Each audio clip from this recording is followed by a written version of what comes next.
కూటమి ప్రభుత్వం ఏర్పడింది. ఇక్కడ ఆర్థికంగా బలవంతంగా అవ్వాలంటే ఏం చర్యలు తీసుకుంటే బాగుంటుందంటారు? ముందు ఇలాంటి పిచ్చి పనులు జరగకూడదు. పిచ్చి పనులు అంటే ఇది ఒకటండి, పెన్షన్స్. ఇది నాశనం చేస్తుంది. ఇవాళ వెంటనే నాశనం కనిపించదు. 10 ఏళ్ళు పోయిన తర్వాత అంత సర్వనాశనమే. రాష్ట్ర భవిష్యత్తు అంధకారమే. 2 సంక్షేమ పథకాలు ఉన్నాయి. సంక్షేమ పథకాలను ఒక ప్రభుత్వం పెడితే ఆరోపణలు ఇవ్వక్కర్లేదు. సంక్షేమ పథకాలకి ప్రజల జీవితం మార్చడానికి మంచి సంబంధాన్ని అన్వేషించి, ఉదాహరణకి విద్య ఉంది, 15,000 రూపాయలు ఇస్తున్నాము. పిల్లలకి విద్య ఏ మార్గం బాగుపడుతుంది అంటే పందారం చేశారు కానీ పిల్లల బతుకులు బాగుపట్టలేదు కదా. పిల్లలకి విద్య రాకపోతే బేదరికం పోతుందా? ఆదాయాలు పెరుగుతాయి, ఎల్లకాలం కూడా బెచ్చగాళ్ళ మిగిలిపోతారుగా. దీనిలో కొంత భాగాన్ని అయినా సరే పిల్లల విద్యా ప్రమాణాలు పెంచడం ఎట్లా? ఏ కులంలో పుట్టినా ఏ కుటుంబంలో పుట్టినా పిల్లలు ఎవరితో అయినా పోటీ పడేస్తారు. నిజమైన విద్య, ఈ దొంగ పరీక్షలు కాదు. బట్టి కాపీ కొట్టి ఏం పరీక్షలు వేళ 95% మార్కులు వస్తాయి, 96% పాస్ అవుతారు. వాడికి ఏం తెలుసురా అని చెప్పి నేషనల్ అచీవ్మెంట్ సర్వేలో చూస్తే 25%కి తెలుసు ఆ క్లాస్ లెవెల్లో. మిగతా వాళ్ళందరికీ ఊరికే పేరుకి డిగ్రీ ఉంటుంది, సర్టిఫికేట్ ఉంటుంది అంతే. అలా కాకుండా నిజంగా జ్ఞానం పెరగటం ఎట్లాగా, జ్ఞానాన్ని ఉపయోగించడం దాని పద్ధతులు ఉన్నాయి. అట్లాగా ప్రతి అంశంలో కూడా ఫలితాలు తీసుకొచ్చి ప్రజల జీవితాలు మారేట్టుగా ఏ రకంగా రీపర్పస్ చేయాలి, రీపర్పసింగ్ అంటాం. 2వది ఆర్థిక క్రమశిక్షణ ఇప్పటి నుంచైనా పాటిస్తే, అదనపు ఖర్చులు పెట్టుకోకుండా ఉంటే ఆదాయాలు పెరుగుతున్నాయి. ఎందుకంటే 7-8% ఆర్థిక వ్యవస్థ పెరుగుతుంది దేశంలో. పెరుగుతున్నప్పుడు ప్రభుత్వానికి ఆదాయం ఇంకా పెరుగుతుంది. అంటే ఆర్థిక వ్యవస్థ పెరగడంతో పాటు ద్రవ్యోల్బణం ఉంది కాబట్టి మీకు పన్నుల శాతం 10-12%, 13% పెరుగుతుంది ఏడాది. 3-4 ఏళ్లలో కొంచెం కొలిక్కి వస్తుంది. అంతేగాని అదనపు భారాన్ని నెత్తికెక్కించుకుని కుప్పకూలిపోయినట్టయితే నాశనం అయిపోతాం. 3వది పెట్టుబడులను పెంచాలి, దాన్ని ప్రోత్సహించాలి. పెట్టుబడులను పెంచి వాటిని ప్రోత్సహించి మరి ఆర్థిక వ్యవస్థను పెంచి ఏర్పాటు జరిగితే ఉపాధి కల్పన వస్తుంది, పన్నుల ఆదాయం పెరుగుతుంది, ప్రజలకి బెదరికం తగ్గుతుంది, ప్రభుత్వాన్ని ఆధారపడే పరిస్థితి తగ్గుతుంది. 4వది డబ్బు ఖర్చు పెట్టకుండా మంచి చేసే పనులు చాలా ఉన్నాయి. విద్యలో ₹1 ఖర్చు పెట్టకుండా విద్యా ప్రమాణాలు బాగు చేయొచ్చు. ఆరోగ్యంలో కొద్దిపాటి అదనపు ఖర్చుతో ఆరోగ్యంలో చాలా మంచి ప్రమాణాలు తీసుకురావచ్చు. చట్టబద్ధ పాలనకి డబ్బులు ఖర్చు పెట్టక్కర్లా. మనకి కోర్టులో న్యాయం సకాలంలో ఏర్పాటు చేయడం కానీ, లేకపోతే బడితున్నాడితే బరి కాకుండా మరి వివాదాలు పరిష్కారం చేయడం కానీ, అది చేయడానికి డబ్బులు ఖర్చు అక్కర్లా. మీరు ఏ పని చేయాలో ఏ పని చేయకుండా మానేసే ప్రభుత్వాలు ప్రజలను నాశనం చేస్తున్నా ఆ పనులు చేయడం మొదలెట్టాలి. ఇట్లాగా ప్రతికూల పరిస్థితులు ఎన్నున్నా కూడా ప్రజల పట్ల మమకారం అంటే, ప్రభుత్వాలకు ముందు చూపు ఉన్నట్లయితే ఎంతైనా చేయొచ్చు.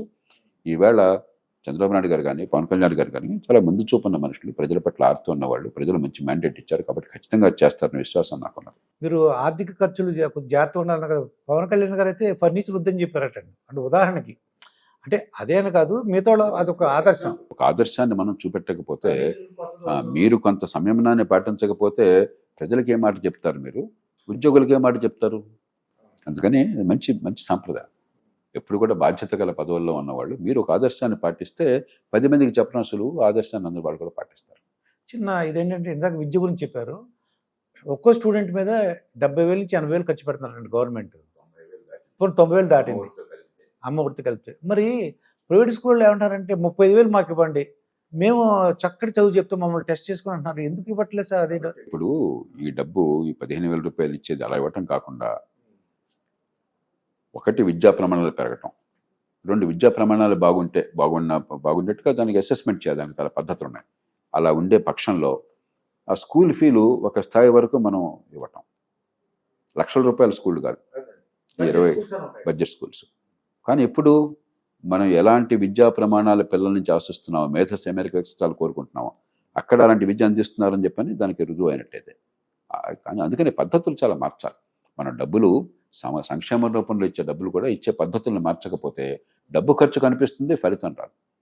ఈ డబ్బు ఖర్చు వల్ల జీవితాలు బాగుపడాలి, సమాజం బాగుపడాలి. శ్వేతపత్రాలన్నీ విడుదల చేస్తున్నారు సార్. ఇవి శ్వేతపత్రాల వల్ల ఉపయోగం ఉందా సార్? అంటే అసలు పరిస్థితి ఉంటే తెలియకపోతే పరిష్కారం ఎట్లా వస్తుంది? ప్రాబ్లం ఏంటి తెలియాలి మనకి. 2 కారణాలుగా శ్వేతపత్రాలు అవసరం.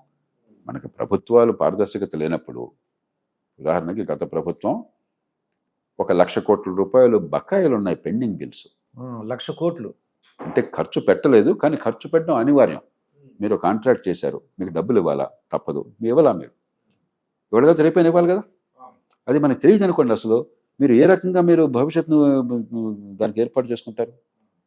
కాబట్టి మీకు ముందు అసలు పరిస్థితి ఎట్లా ఉంది? పోలవరం ఉంది, బంగారులాగా నడుస్తున్న ప్రాజెక్టు 2019 చాలా వేగంగా ఇంకో 6 నెలల్లో మొదటి దశ అయిపోతుంది అనుకున్న దాన్ని గందరగోళం చేసి పెట్టాం. అసలు ఏముందో తెలియాలి మనకి పరిస్థితి. రివర్స్ టెండరింగ్ అని చెప్పి ఏదైనా కానివ్వండి, ఇప్పుడు జరిగిందని తప్పడం కాదు, ఇప్పుడు పరిస్థితి ఏంటి, రేపొద్దున ఏం చేయాలి అర్థం కావాలి కదా. రెండోది, మీకు అర్థమైంది, మీకు అర్థమైనా కూడా ప్రజలకు అర్థం కాకపోతే, ప్రజల మద్దతు లేకపోతే మీరు కావలసినటువంటి మార్పులని జరుపుని ఎలా చేస్తారు? అబ్రహాం లింకన్ అన్నాడు, పబ్లిక్ ఒపీనియన్ ఇస్ ఎవ్రీథింగ్. ప్రజాస్వామ్యంలో ప్రజాభిప్రాయమే శిరోధార్యం. ప్రజాభిప్రాయాన్ని కూడగట్టకపోతే, ప్రజల ముందు వాస్తవాలు పెట్టకపోతే, ప్రజాభిప్రాయం లేకపోతే ఏ పని సాధించలేము. ప్రజాభిప్రాయం ఉంటే ఎక్కడా మనకు అపజయం ఉండదు.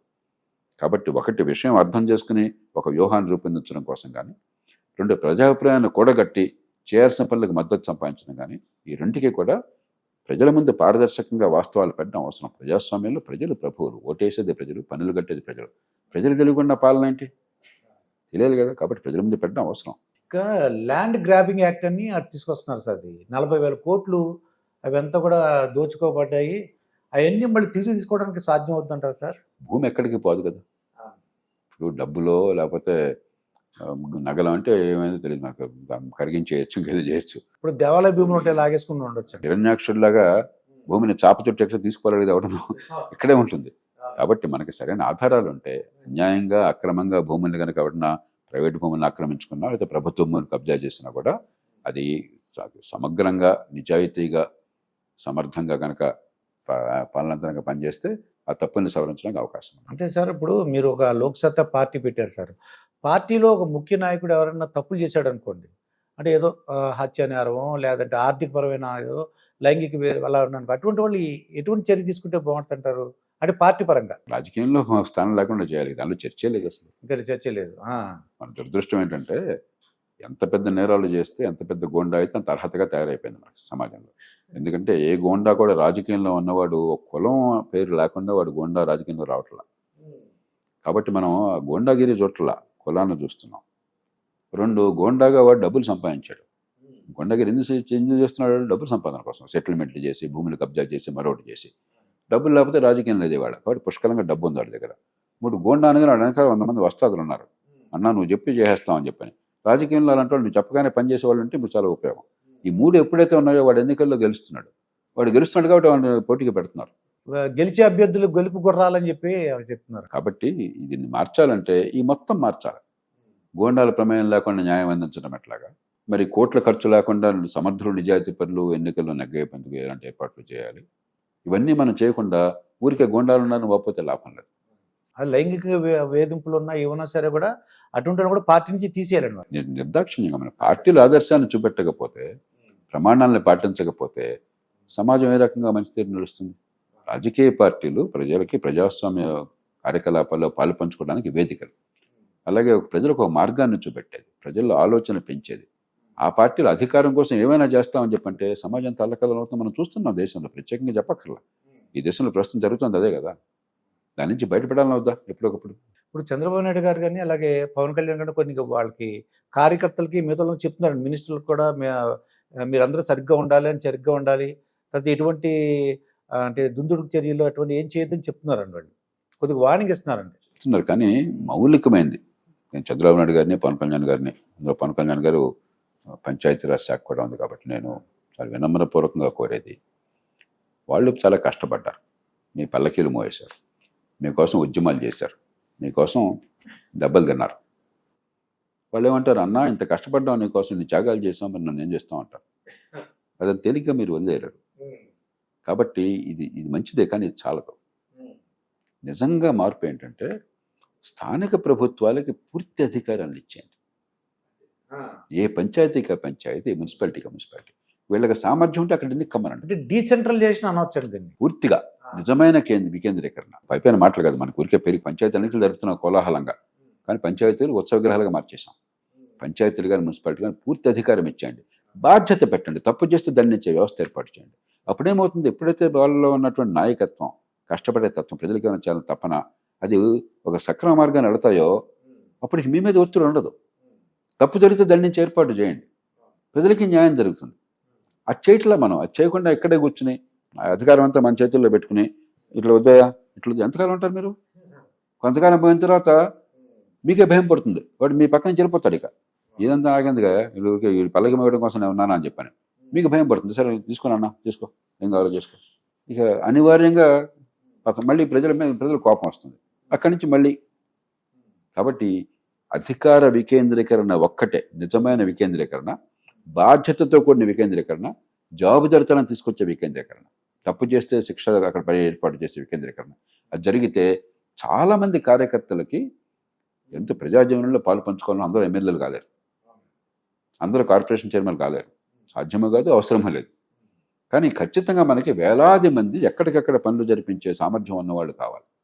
ఆ పనులు చేయించాలి, ప్రజలకు తృప్తి కలిగించాలి, ప్రజల్ని భాగస్వాములు చేయాలి. అధికార వికేంద్రీకరణ ప్రపంచంలో ప్రతి ప్రజాస్వామ్య దేశంలో, ప్రజాస్వామ్యమైన చైనాలో సైతం అధికారం పూర్తిగా వికేంద్రీకరించారు. అమెరికా పోతే అంత అధికారం అంతా లోకల్ మున్సిపాలిటీల్లోనే, లోకల్ గవర్నమెంట్లోనే ఉంటుంది, అన్ని దేశాల్లో, ఒక భారతదేశంలో తప్ప. అది నిజమైన పరిష్కారం.